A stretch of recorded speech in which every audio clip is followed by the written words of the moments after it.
So Yeah, diabetes be diabetes. yeah, Some days it's easier to control, others it's not, but we got this. yeah. All right, thank you for joining me on the Chronically Well podcast, where we hold real conversations with communities that need to be heard. On this episode, we have the opportunity to speak with Ciara. Ciara is someone that I haven't had formal conversation with in the community, but I do know Ciara via the online Instagram community that is people of color living with type 1 diabetes. Ciara, I thank you for joining me on this journey. Could you please give everyone a summary of who you are? Yes. So I was diagnosed with type 1 diabetes at 9 years old. I am the youngest out of 3 siblings. And I'm a dancer, choreographer. I've been dancing since I was 3. I've always felt, I say, alone when it came to having diabetes in school and doing other curricular activities and everything like that.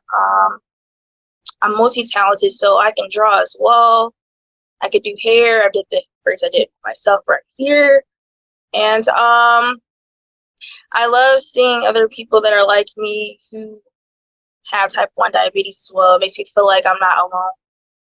And I'm just here to show people that, like, it doesn't matter if you have type 1 diabetes or anything, any other illness, that you can still go after your dreams and pursue something that you've always wanted to do.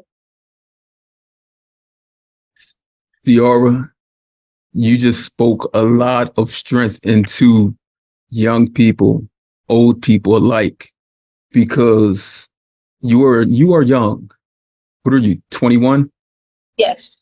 21 years young, not 21 years old, because Mm-hmm. to your parents, you're still their baby, right? Yeah. But you just spoke a lot of like strength, the way you embody, like you said, a, I am a. You didn't say I want to be, or it's something I'm pursuing.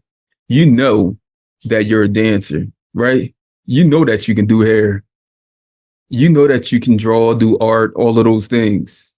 Like the first thing I jotted down was artist, because in all actuality, you are an artist. You are, I mean, you may not, I'm not sure if you feel as though you're a professional, but you are an expert at what you do. I have seen via your Instagram that you are an artist, and likewise. And yeah, I truly enjoy you in this space. And one of the main reasons that I did reach out to you, I wanted to have a conversation with someone who was younger. I remember when I was 20, 21 years old, living with type 1 diabetes. And I remember the nuances of it, like having to even tell people certain things. Like, I can't do that right now. And they're like, why? So many questions were asked at that time. And then so many people thought that just because I'm able to play all the sports, stay up all night, go to different parties, clubs, they thought that I could always do those things. So when I told them that I can't do that right now, they looked at me like, you're Mr. Bionic.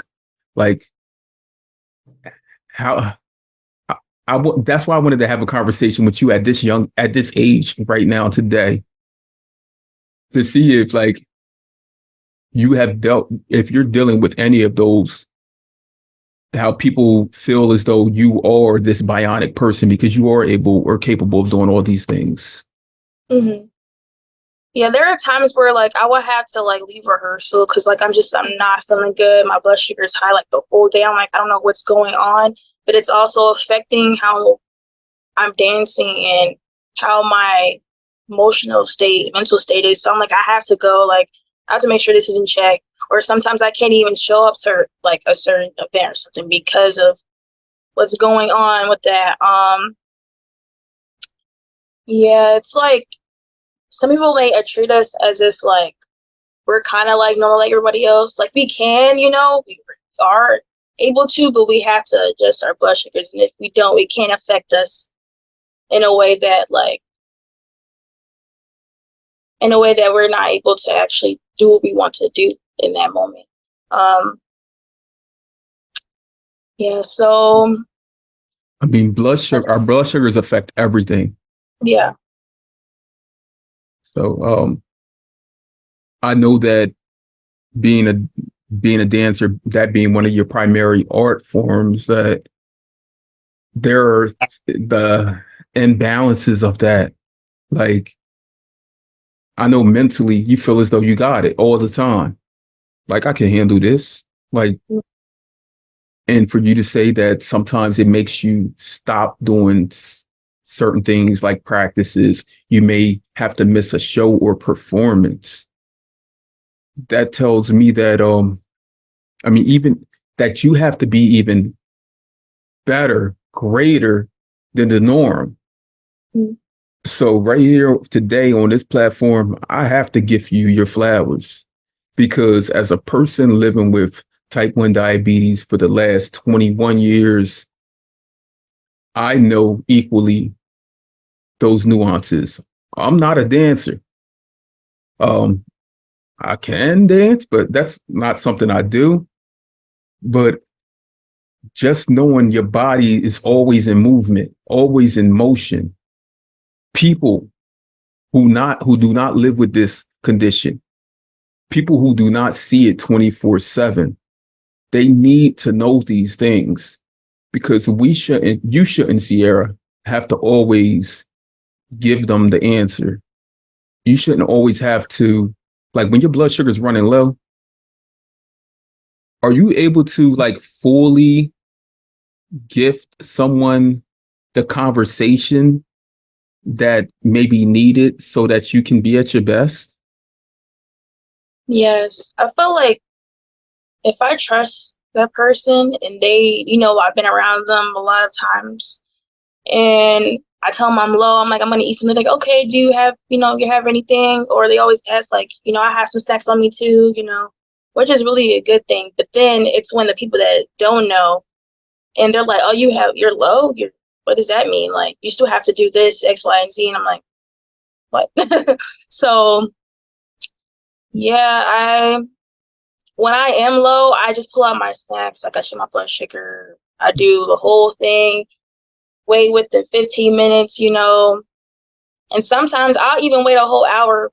Like I'll wait a whole hour to even continue what I'm doing before even like making sure I'm, my blood sugar's back in range and everything. But I don't have a lot of issues with people who like have a problem with like me being low or anything. But yeah. Do you have a problem with when you're high? Because that's more of the invisible one Yeah, where people don't see the highs. they don't, because it's like I can be super energetic, but I feel like that's when I like when my blood sugar is high. It can be like in between, like good and high, and it's like it kind of it happens like in a good way and in a bad way sometimes. Like not only that, like it kind of helps. Like if I'm doing something active and my blood sugar is high, like I'm able to have my blood sugar go down, and on the same time, the bad thing about it is that like if I'm still high after doing something, it's like I'm doing all of this and it's not working, and then nobody really knows what's going on. I'm over here acting like everything's normal, but the whole time I'm just in the side waiting until my blood sugar goes down. So yeah. Yeah. I have to ask this though. Knowing that you're a person like myself living with type 1 diabetes, have you ever thought of like living with type 1 diabetes and how if I didn't have this condition, I could be able to do even more on top of XYZ? Like you're a professional, you're great at everything you do. Have you ever thought of like if I didn't have type 1 diabetes, I wouldn't just be here. I would be everywhere. Like my name and face would be on every billboard. Like everyone would know my presence. Mhm. Yeah, I've kind of thought about it, but then I realized that, like, whether I have it or not, I felt like I still make an impact. There's people that, have type 1 diabetes that are, like, big in the name, professionals, and, like, I inspire to be that. But yeah, there's times where I just question, like, why do I have this? I wish I was doing a lot more. Like, this is kind of taking me away from, you know, what I want to do right now. And it's like, I feel like it's kind of in a way of it sometimes because, like, I can't treat it as if, like, I'm a normal person. I could just go by my day, just eat something, and, like, I'm good after that or something like that. But Well, I truly understand. While you're talking, I'm thinking of myself at your age, and one thing I've spoken to a lot of people on this podcast about is being that young, 20, 21 years old with diabetes. It's almost like, well, how old were you when you transitioned into doing everything yourself? like for my so like everything, like my supplies and all that, Yeah, like a little bit the year after I graduated high school. So, like, I was kind of getting used to doing things on my own. Like, at first I kind of didn't know because my parents were doing all that for me, and now that I'm doing it by myself, I'm like, oh, I didn't want to think to do it by myself because all of it was just given to me. Everything was just, you were and then forced to. yeah, and then I realized, I'm like, oh, this is how it's like. Okay, So now I'm used. so I add that to you being diagnosed at 9 years old. Hmm. When did you first start caring for yourself? Like doing all like giving yourself insulin and checking your blood sugar and all of that. Trying to Was it remember. was Like, it before like puberty and stuff, before like 11, 12? I say like around like middle school, high school is when I really was just taking my blood sugars and all my insulin by myself and everything. I still got the help that I wanted. I always asked questions, but I would be doing it by myself. I say this because I compare when people ask what can you compare living with type 1 diabetes to? And the Mm-hmm. one thing I always compare it to is having a baby, like being like an infant. It's not like you were 9 years old, so you didn't want a baby. Like, it's like someone's giving you an infant, like you didn't even carry it for 9 months. But Yeah. now you must carry this infant continuously. And not only are you just carrying it in hand and doing everything else, but you're carrying this infant. You might have to go hiking up a mountain with this infant and continuously having to hold and comfort this infant, check on this infant midway through the hike, Mm-hmm. feed this infant through the hike, make sure that when you get up to the top of the mountain that you and the infant are okay. And then you got to realize, like, I got to go back down this mountain with this infant. And every single day you're giving that infant. Yeah. Yeah, so I mean it's truly unfair. It is, but at the same time, everyone that I know in this community have embodied a will and strength that most people don't know exists. Like when I tell people that I've almost died on many occasions, and they're like, "What do you mean? How?" Like Mm-hmm. I'm from the city where everything goes down, so I could speak to a friend and they'd be like, "I remember when I was certain age and I almost died, almost got shot, things like that. And I'm like, I almost died a few times at that age. And they're like, no, you didn't. And I'm like, yes, I did. There's so many times I've waken up with an EMT, emergency rescue next to me, or that I woke up, my blood sugar was so low, I was discombobulated, didn't know where I was, what I was doing, and just had to figure it out. Do you have any of those experiences? Yes, a Yes. lot growing up. When I was first, I say around the first year that I was like diagnosed and everything, I would get seizures. I had like, yeah, it was like 3 months after I was like diagnosed, I was getting seizures like every like weekend because I would be at my grandma's house and she's a nurse, so like she knows how all that is. She's always on me when it comes to that. When I have a seizure, I'm waking up and she's throwing like orange juice on my face. I'm like, what is going on? She's like, you had a seizure. I'm like, what? And like it constantly, I'm not saying it constantly happened, but like it happened every once in a while when I was at her house. And I'm like, this is so weird. And I'm like, what was my blood sugar? She's like, you were like in the 20s or even lower than that. I'm like, what? Like, so now every time I get low, like during the night, I just start going crazy. I get my glucose habits. I just start getting stuff right away. And I've had an experience where like I woke up like in the 30s. I was like at a balance. My mom's knocking on the door in my room to like wake me up, whatever. But I felt out of balance and everything. And none of my stuff was in my room because usually I'll have like my snacks, all my drinks in here for my lows, and I didn't for some reason.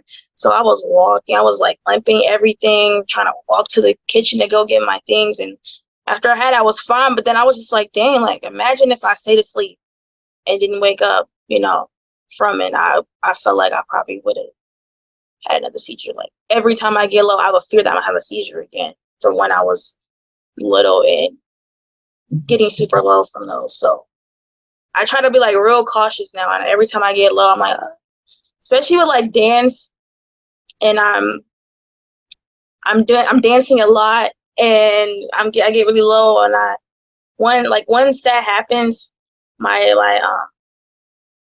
energy kind of dies down a little bit, and then I'm like, okay, I have to step out. I don't like that I have to step up, but I gotta step out for this. But yeah, just the symptoms that you get when you're low, it just makes me feel like I'm gonna pass out sometimes. Like the numbness in the hands, the off balance, the like my mind, I'm not thinking straight, super like nauseous and like lightheaded, so crazy. So And you know what's crazy with that? If someone were to ask, like, if you're okay, for the most part, we usually be like, I got this, or I'm okay, or I'm fine, or I'll figure it out. Because when our blood sugar or is so low, it affects our brain, it alters our mind to a point where we can't truly uh, emphasize the things that we're going through. Like we can't outwardly state them.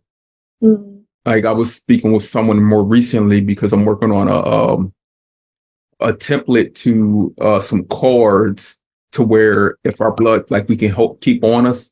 So like if our blood sugar is going low, we can just flash up a card and that will alert people around us of what the situation is. So like a red cord could be like a severe low, dangerously low, and they'll be like, okay, we know to now help out Ciara or help out Will so that they can be at their best because during that moment we'll be like, I got this, I can handle this.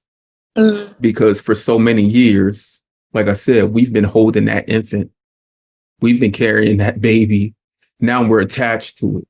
Like as much as we don't want it, it's like it's a part of us. It's truly a part of us.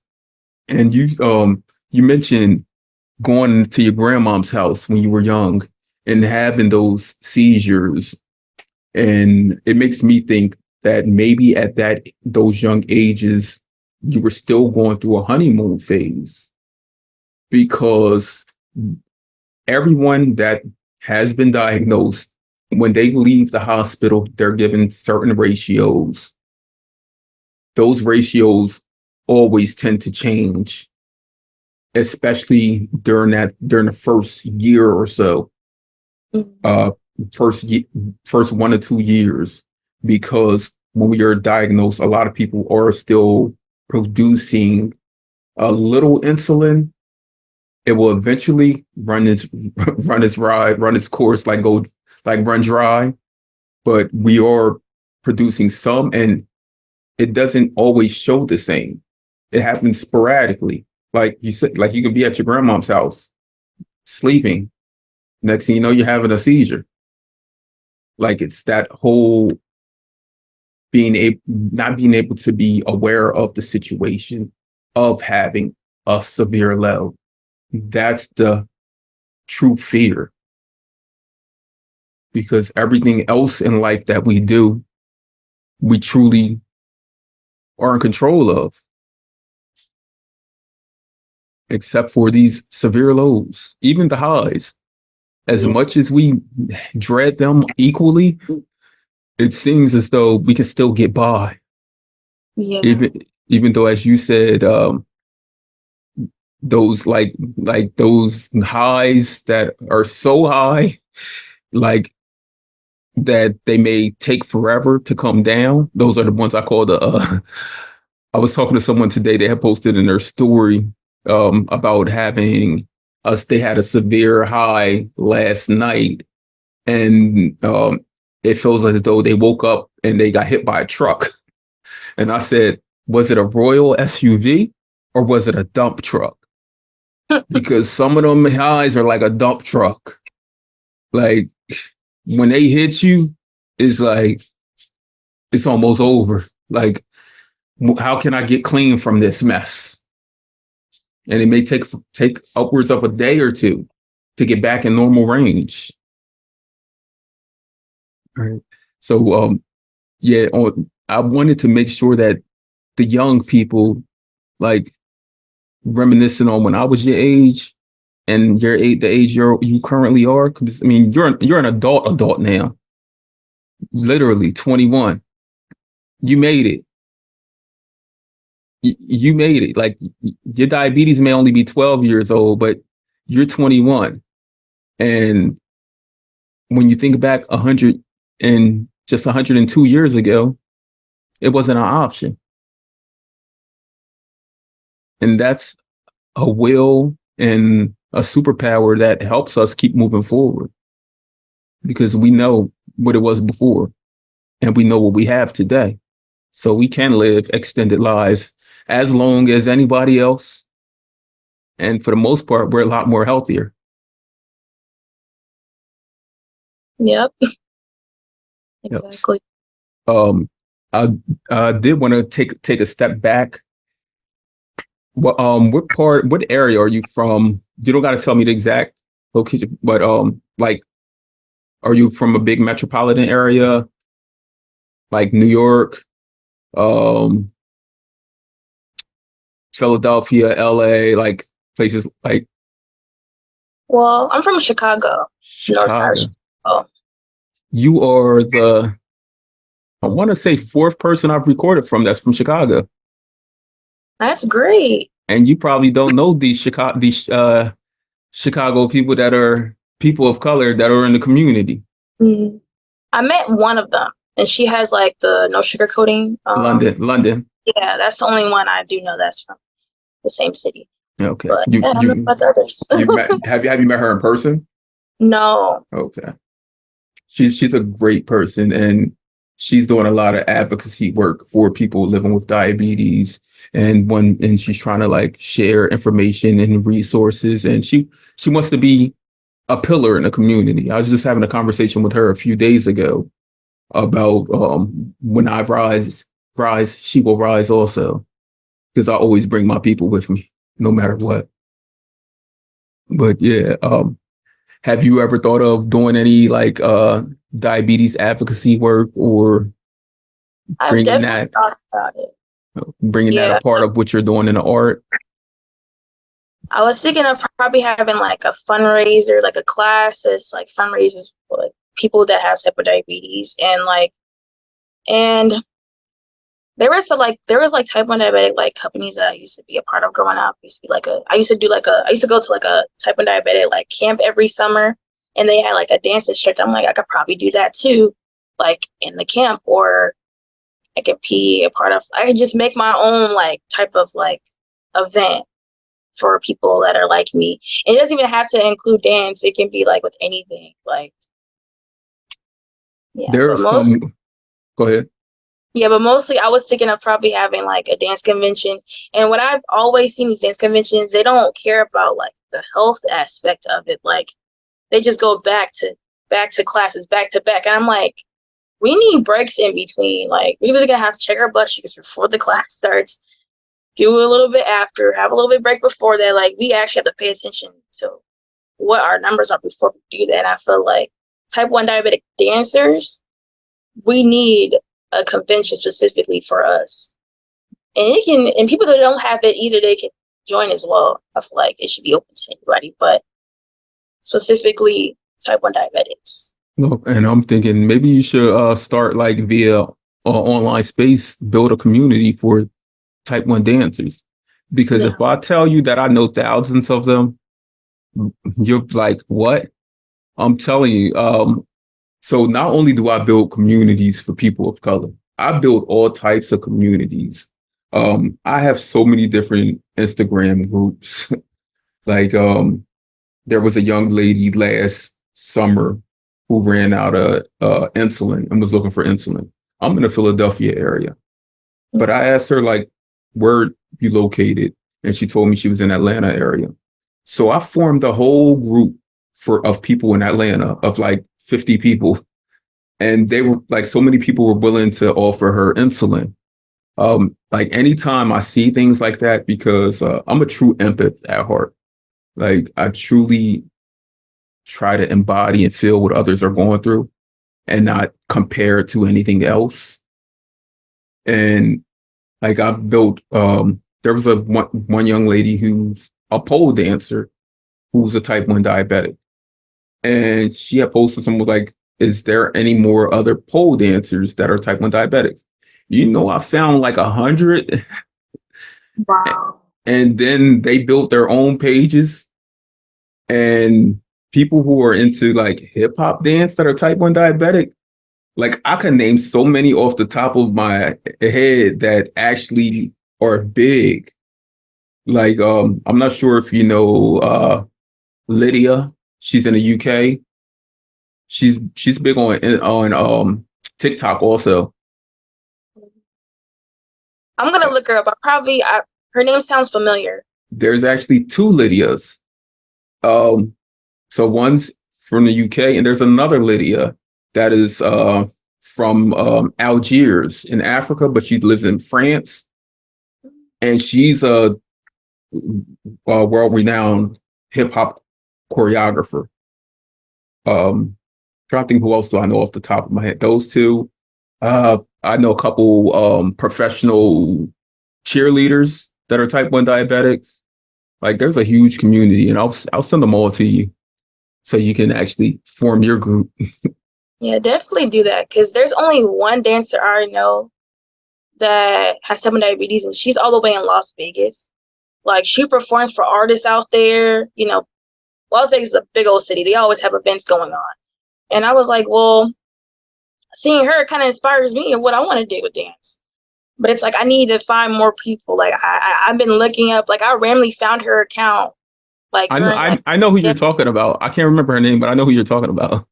yeah, like I randomly found her account like during the pandemic. I'm like, let's find some type of diabetic dancers. You know, let's see. And that's the only one I came up with. I didn't really see anybody else who's like actively like posting their content. Who has that type of diabetes. So I'm like, okay, cool. And now we're kind of like internet friends, but like I never went to Las Vegas. And I feel like that'd be kind of cool, like to like go out there, probably connect, and we probably find other type 1 diabetic dancers too.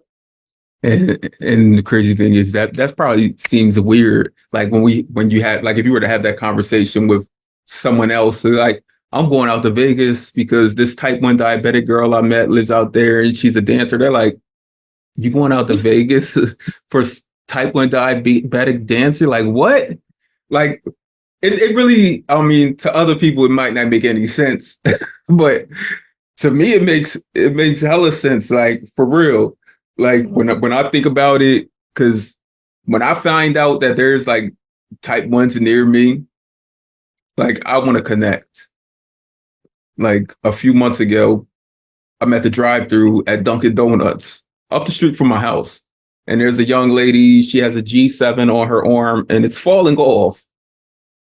And I'm like, your sensor's falling off. And she's like trying to hide it. And I'm like, it's fine. I said, I'm a type 1 diabetic. I said, are you a type 1 diabetic? And she was like, yeah, she's been since she was 12 years old. I think she was like in her early 20s. And I said, do you need another sensor? I said, I live right down the road. I can bring you a sensor. So the next day, I actually bought her a box of sensors, my business card, and I wrote her a letter, like letting her know that there's a community of people that are here and willing to be there for one another at any waking time, any waking moment. So yeah, it was light work, and Wow, we all need that. yeah. Well, then able to help somebody, like, because what if you, who knows if she was like on her last G7 and that one just, that would have been the end of it. But yeah, it's so nice that you did that for her. Like, I wish there was more people like that. Yeah, and I like how like the technology as it's expanding, like who knows what other thing they're gonna make for us to use to check her numbers on. Because I had the G7 as well, and like when I first had the like Dexcom, I was like, I don't know about this. I'm like, okay, it's through the phone. Will this be legit? You know? And I was like, I don't know. But after trying the G7 though, and then seeing the old one, I'm okay. It's a lot better. It's just getting better from there. Because I also had the pump before, had the Omnipod before. Tried it to see if I actually liked it or anything like that, and it was actually helping my A1C and everything. My numbers, I just didn't like that it would like give me marks and stuff, so I kind of like stopped wearing them and like but like doing any like active activity, I'm like sweating it off and everything. So like, okay, let me take a break, from that. I do want to retract back to you being diagnosed at 9 years young. I remember 9 years old, being between third and fourth grade. Do you remember that time? Yes, I do. Yeah. You And do. I kind of have a video on YouTube of the how I found out I was diagnosed, which I probably sent that to you. But And I'll share it uh, in the link to the podcast. yeah. So this was definitely around third grade. I was like transferring between schools at this time, and I also moved to a different side of Chicago as well. Um, the symptoms that I had were like I was always thirsty. Um, I like peed in the bed. Never even knew I was actually peeing in the bed. And like it would happen all the time, right? And then this one time I woke up, didn't even know I peed in my grandma's bed, and she's like, yeah, we're gonna have to go to the hospital, like, to check and see what's going on. So I don't know if you heard of like Larry Children's Hospital, it's the one that's downtown Chicago. You said um Larry Children's Hospital? Larry Children's I Hospital, think yeah. I've heard of that hospital from London. They have it in London? Oh yeah. Hmm. I never heard London. of No, London. no, London. No Oh, sugarcoating. from London, yeah. From Yeah, I think she told me that's the hospital she was at. Wow. Yeah. Um, that's where I had went to go get my results, like my testing to see if I have anything, and then I went to the my primary care doctor, and that's who told me I was diagnosed. And at first I was with my grandma. She took me to that hospital. Then the other one I went to, I was with my mom. And when she told us that, I just started bursting out crying. I'm just like, why? Me and my mom both were like just crying, like, oh my God, why? I forgot like exactly what my primary care doctor said, like after that, like explaining what we had to do and everything. But I was really just in disbelief, and I was just like why me out of all people? Like, it doesn't really run in my family like that. I'm like the only one in my family that has type 1. Um People that do have like diabetes in my family, it's usually like type 2, but it's not that many that have that as well. So I was like, what did I even get this from? Who could I get it by? And they're like, oh, it's genetics. I'm like, I don't know if that's true either. They're like, yeah, I was just really surprised after everything I've already gone through prior to that. It kind of just made me upset. And I'm like, I'm just a kid. Like, now I gotta take care of something that I wasn't like You were born to taking have. Like, I didn't even ask to get this. I'm a healthy kid. Like, I don't know. Like, that's when I was kind of oblivious to what it really was and everything. So I'm just like, they made you take care of that infant. yeah, Like seriously, diagnosed at 9. Like you said, and you said now you said your grandmom took you to the hospital, then your mom took you to your primary care. yeah. And they're both Lurie children's, but the other one is like on the north side, which is where my primary care doctor was, and then where I took the test for in the hospital downtown. Because I asked that because most people, when they're diagnosed in the hospital, they're like they stay at the hospital. Yeah, So you got diagnosed and then they took you back to the hospital? I'm trying to remember, but I know I wasn't too different. Okay. I'm thinking that maybe it was your primary care who did the initial test and was like, go take her to the hospital, take her to Larry's Children's Hospital. I was there for like the first week. Yeah. So I went from the hospital to primary care. Then once I found out, I went to the hospital and I was there like about a week or so. And like my classmates had like a gift card and stuff for me, making sure I was okay. And yeah, I think now that I'm talking about it, I'm kind of remembering it and like visualizing what happened. Yeah, I was in the hospital for a few days, and it was like I think there was like other kids that was in the vicinity that I saw. And they were like there was like a little area where like the kids would like, color, play with any toys and stuff like that. Um but yeah, basically Your that's how diagnosis story. yeah, that's kind of what Mhm. it is. Because I don't remember Um, what happened after I was there for like the first. as you said, you did mention that ahead of that diagnosis, you were like, I was going through a whole bunch of other stuff. Mm-hmm. I do know ahead of my diagnosis, my family in general was going through a lot of stuff, a lot of traumatic experiences. Like I remember my parents losing their home. There was some separation things going on. My older brother was in jail. Like it was so much trauma, and trauma equally can be a litigating factor into the onset, just like the trauma of a sickness like the flu or even modern day COVID. A lot of people have been diagnosed since then. And just like 20 some other people I've spoken to, when you got diagnosed and you went back to school, that's a whole nother experience. Um, do you think your classmates were prepared for you? And I say that in the aspect to, I'll have to give some more background to that. A lot of people I've spoken to said that they went back to school and a lot of the classmates like looked at them different. A lot of them asked a whole lot of questions that they didn't have answers to. And some of them just wanted to avoid them.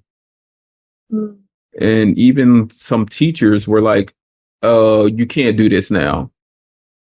Like when they would have like parties in a classroom, teachers would be like, "Oh, you can't have this." You did. What was your experience going back to school?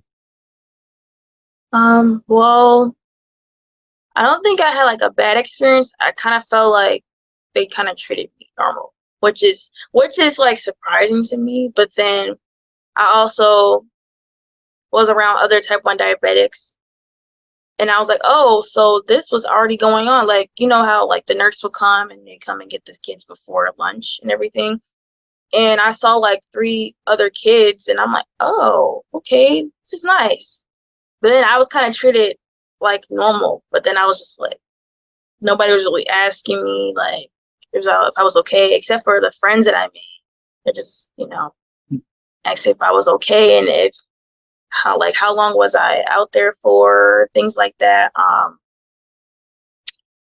But yeah, I mean, I didn't really have a bad experience. I think it was like kind of after I left that school was when all the conversation When middle about school why popped my up, degree. Yeah, I'd say after like around 4th grade, 5th grade was when, little girl's puberty. yeah. And I transferred to another school after 3rd grade. So it was kind of like a new environment for me. And then, yeah, definitely getting close to middle school is kind of like, okay, I'm kind of finding myself, kind of. Not it's like, oh, and then I have this whole little, yeah. Baby. And I'm like, wait, I'm like, well, only kid who has type 1. Yes. But the other school before that, I didn't feel so much alone because there was other kids Right. that had Like, why didn't they bring the diabetic friends with you? it. Yeah. Transitioning into middle school, I know from myself, it was an experience, but for girls, it's a whole nother game. Like, it's like a whole new world. Like, and I mean, just seeing it from my point of view, like I have my daughter is going to the 8th grade. So my like when she went to middle school, there were so many other things going on. More like the friend groups, the ex-friends, the friends that are on the island by themselves now, like who you done kicked out of the friend group. All of the hormone changes and nuances of that, learning your own womanly ways and how you want to go about things. Young girls, they become loud. They become very loud and they become unapologetic about a lot of things. Um, I must ask, how was that experience stepping in middle school, like sixth, seventh, 8th grade? So in 6th grade was when I had like it was kind of like an actual middle school experience.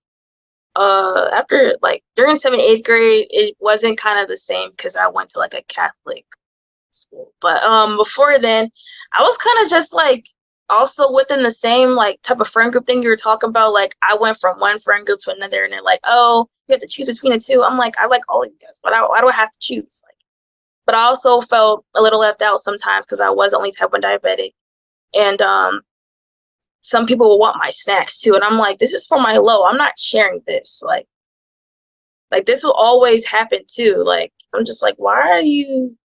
It's like, do you not know what I have type of diabetes? That's why I'm eating the snack. I'm not eating it just to eat it. Like I'm not gonna give it. But I also find it kind of funny though, because like they're not even thinking that this is something serious. But like I I'm still going about my day, and he's just a normal middle schooler. I'm just Because having fun. it seems as though the first teacher prepared or the first school prepared everyone for you coming back. Now, when you had to go to middle school, like no one prepared you or the other kids for this child entering, this middle schooler entering with the diabetes. Did you ever feel ostracized, meaning left out of any situations while being in school?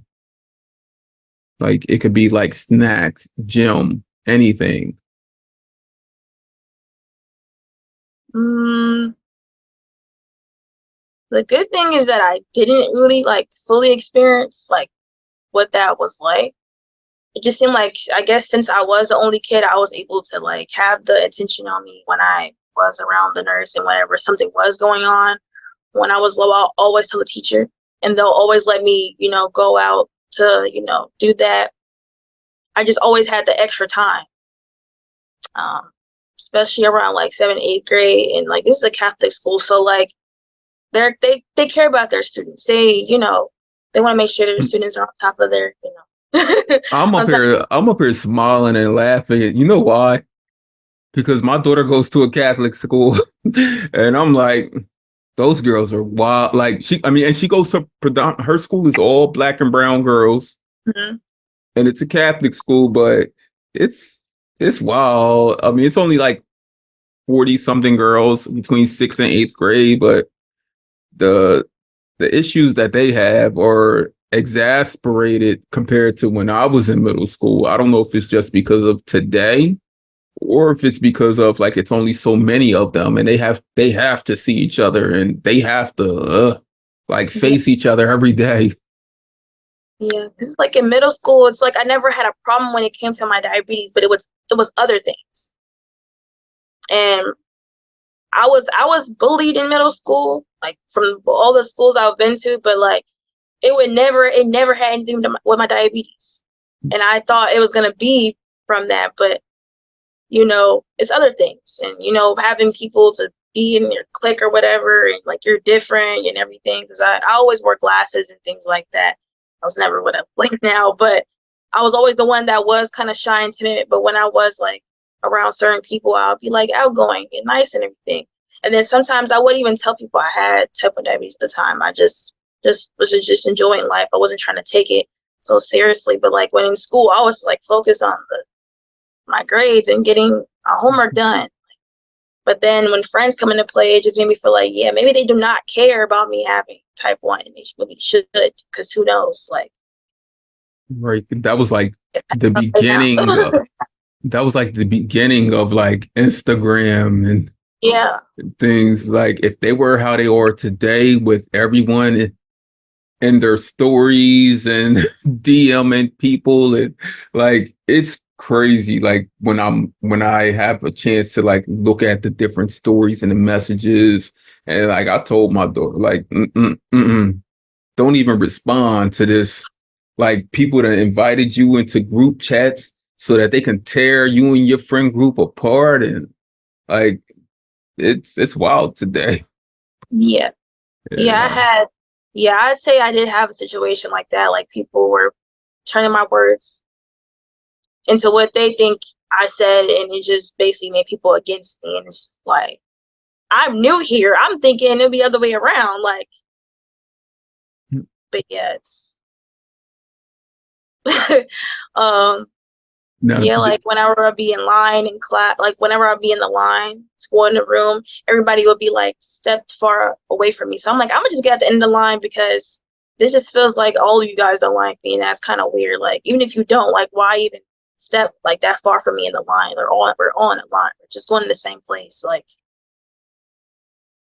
isn't it it's been funny so long. how those things that occurred then, like 7 to 10 years ago, how today, like you could see some of them same people out in public, and it's like nothing ever happened.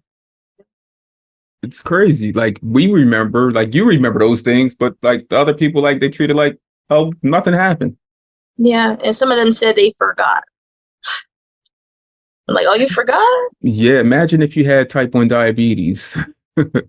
Right. And you were going through all of the nuances that are there with type 1 diabetes. And imagine if they had that and yeah, you forgot. Nah, I remember. I had to remember everything. You had to remember everything back then because you probably had began self-managing by that point. Yeah, I was doing it a lot more. I say 7th, 8th grade, and then in high school was when I was doing it all the time, all the time. But I was still I was still getting the help I need, which is good. Now, did you have in school? Did you have like a IEP or 504 plan? Hmm. That's great. Yeah. I remember you saying that your grandma is a nurse, right? Mhm. Yeah. So I was like, your family was on that to make sure. Yeah. Now, was it something that other kids know that you had that?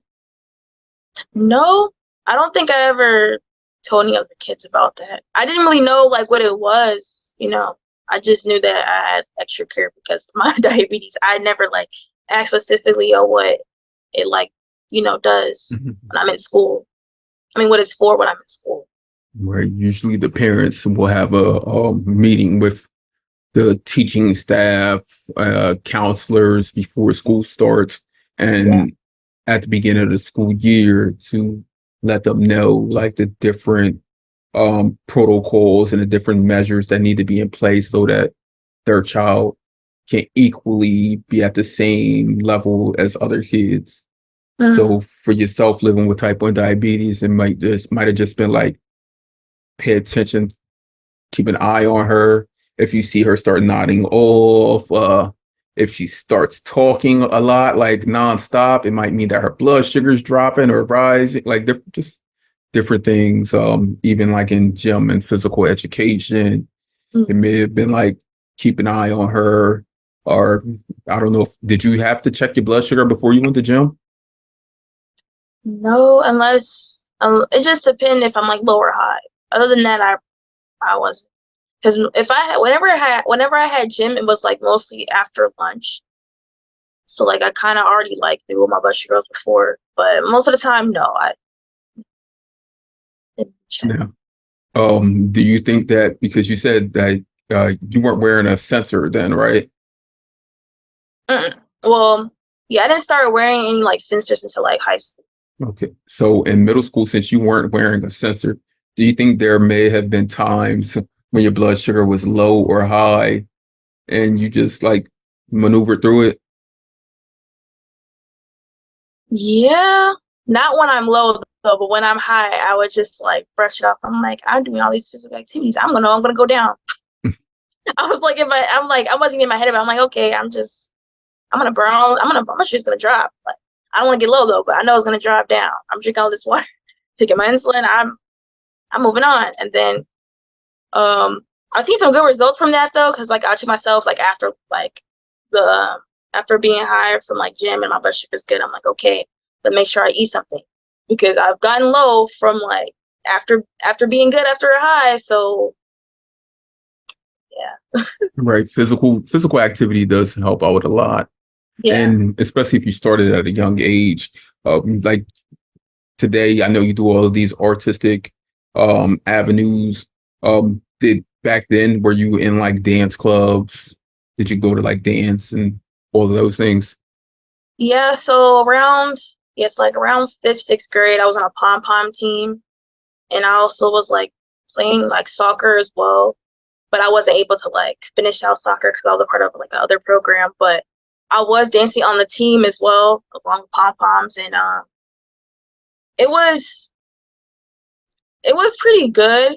But I say it was some of the girls that I was around, that kind of made me feel a little bit left out at times. Um, because I was only type 1 diabetic and the only one that's in the group dancing. But when I was dancing, like I just let that go all behind me. Like I'm doing something that I love to do. It's really fun. So I'm just making sure that I'm okay. My blood sugar's okay. I don't care what anybody else thinks. I'm just do what I gotta do. Right. Focusing on you first. Um, I see a lot of parents online via social media today that go into panics when their child, like when their child doesn't have a sensor, doesn't their pump fails, different things. Mhm. And it made me just think about you growing up, going to dance class, playing soccer without a sensor, without a Mhm. pump, without the technology. And I'm like, you have a story like to tell these parents that your child can still be at their best. Yeah. Because Like, it's all about, because I was getting used to like what I felt like when I had those numbers. So I always adjusted to that.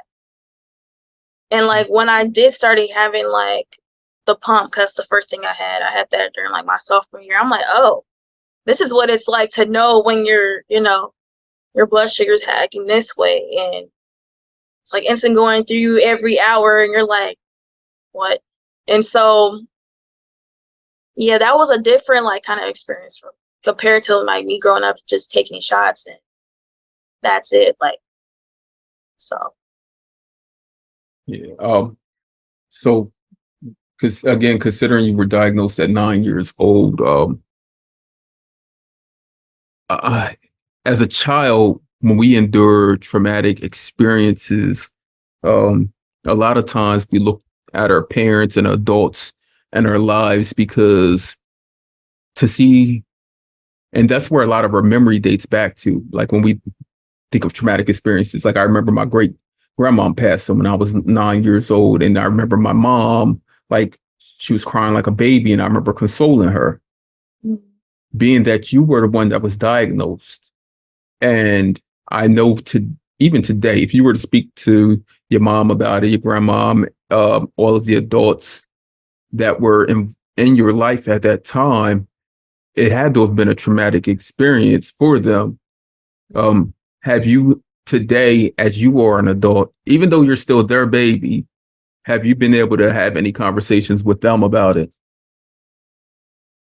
I have, but not as often as I used to.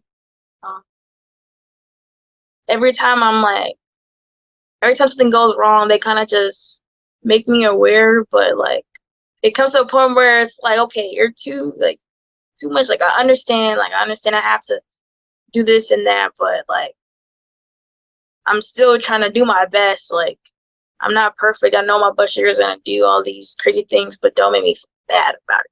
And I feel like sometimes they'll make me feel bad about it. But the whole time it's just them making sure that I'm on top of it and I'm doing the best I can, taking care of it.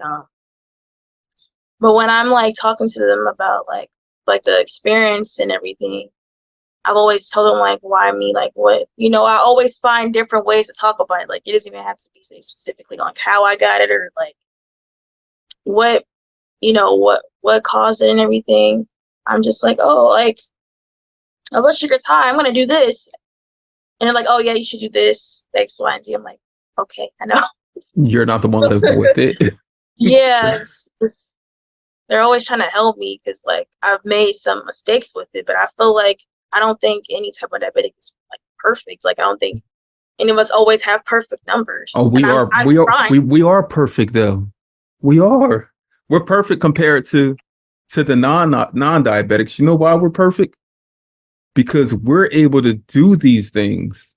If we were to today give them diabetes, you know how they would react? They would be in shambles. Like, I don't know what to do. I don't know what to do. Sierra, can you help me? Will, can you help me? Like, they would be in panic. If someone you knew today, child, got diabetes, you would be the first one they contacted. They will reach out to you because they feel as though we should be perfect in this. It's diabetes isn't perfect. It will never be perfect at all. We just do our best to stay alive with this thing called man-made insulin.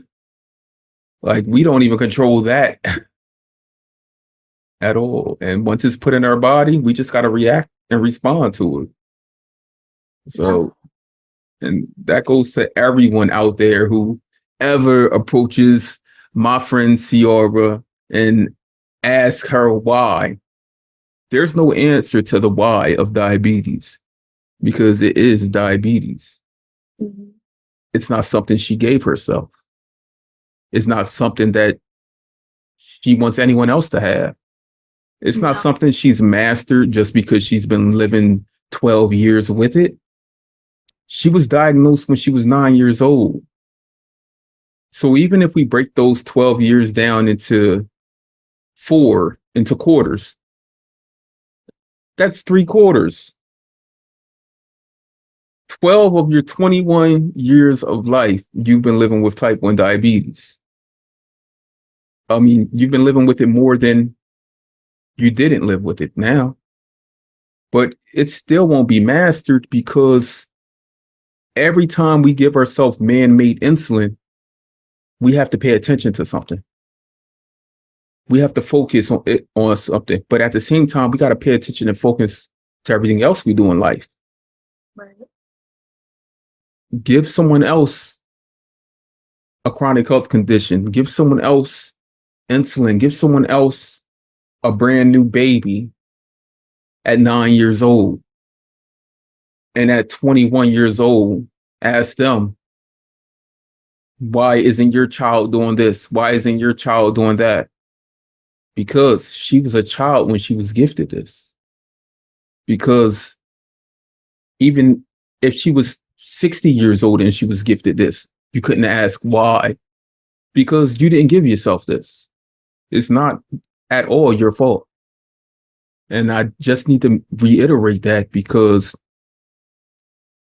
we all go through burnout where we question ourselves on the whys.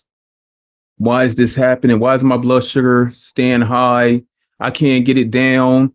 I'm supposed to be out here doing this, going here, whatever. It's stopping me from performing in this show, being in this gallery or whatever. We ask ourselves that too often. We don't need everyone else asking us that also, because we have to deal with what we're dealing with first at hand. If someone else is coming at us with that why at the same time where we're asking why, it puts a stop and a pause to what we're trying to figure out. Like, you're doing great. You're doing amazing. Don't let anyone else tell you different. Thank you. Yeah. You're welcome. This is just like sometimes I will feel like I'm not doing nothing. Like I've had instances where I was in a hospital because of, and I'm like, what the heck? Like, what am I doing wrong?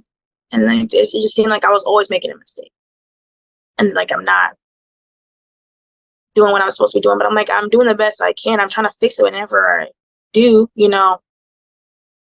So it's just good to know that like my effort is enough when trying to take care of it. And no one should ever compare your diabetes to anyone else's diabetes because it's all different. Because we all have different lived experiences and lives we go through on a regular. But I will share this with you, Ciara. If ever in this lifetime we're in today, you need any guidance or support with anything type 1 diabetes related, this person right here is the go-to. I've been deemed the T1D guru. They call me in every social space the type 1 therapist.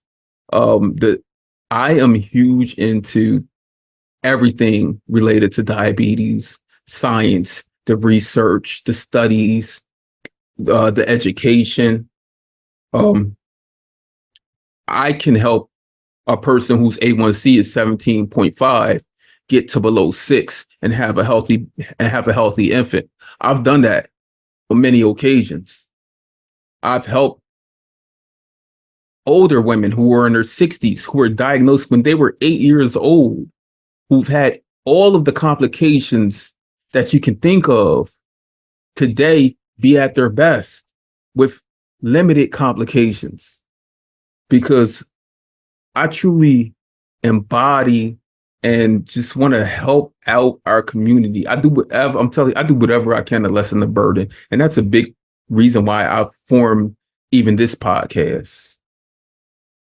Like, I have to give voice to what is often the voiceless, which is living with type 1 diabetes.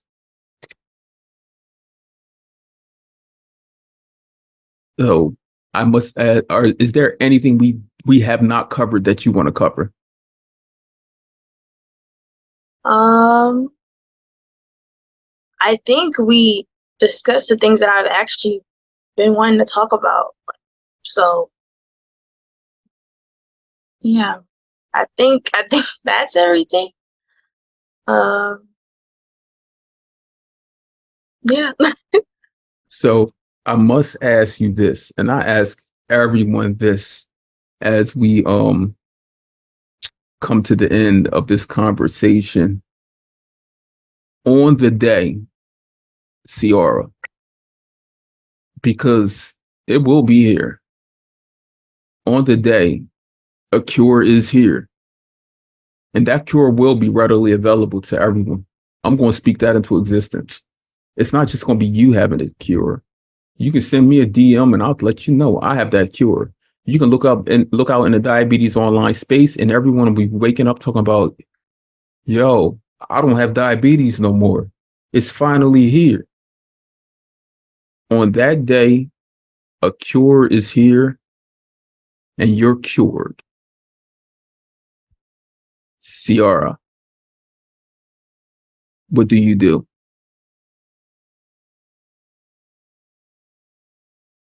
I'm gonna thank God.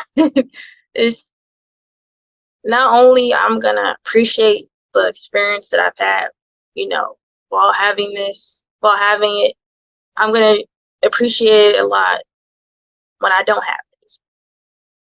So it makes me seem like all the work that we put in as type of diabetics to make sure that we are taking care of ourselves, that it just, since we have a cure, it's kind of like all the stuff we did was worth it because we're still living, we're still able to we're able to fight against it, and now we're cured.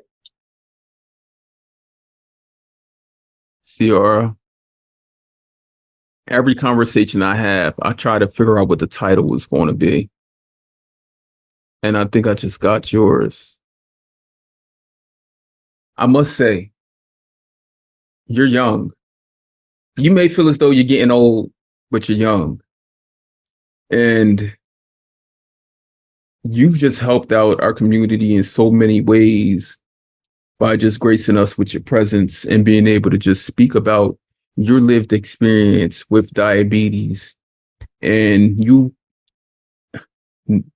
never ever have spoken about, and I tried to put it out there to see if like almost as a bait, but you've never ever spoken about like the horrors of diabetes, the fears of diabetes. You speaking into existence that you will conquer, you will become everything you're going to be. And you will, like seriously, because as you said, and you just gave me the title to your episode, it was all worth it. This conversation I just had with you, Ciara, it was all worth it. And I thank you. I truly do thank you for joining me on the Chronically Well podcast, where we hold real conversations with community that need to be heard. And Ciara, my young sister, you're someone that needs to be heard. Thank you. I appreciate you so much. Thank you.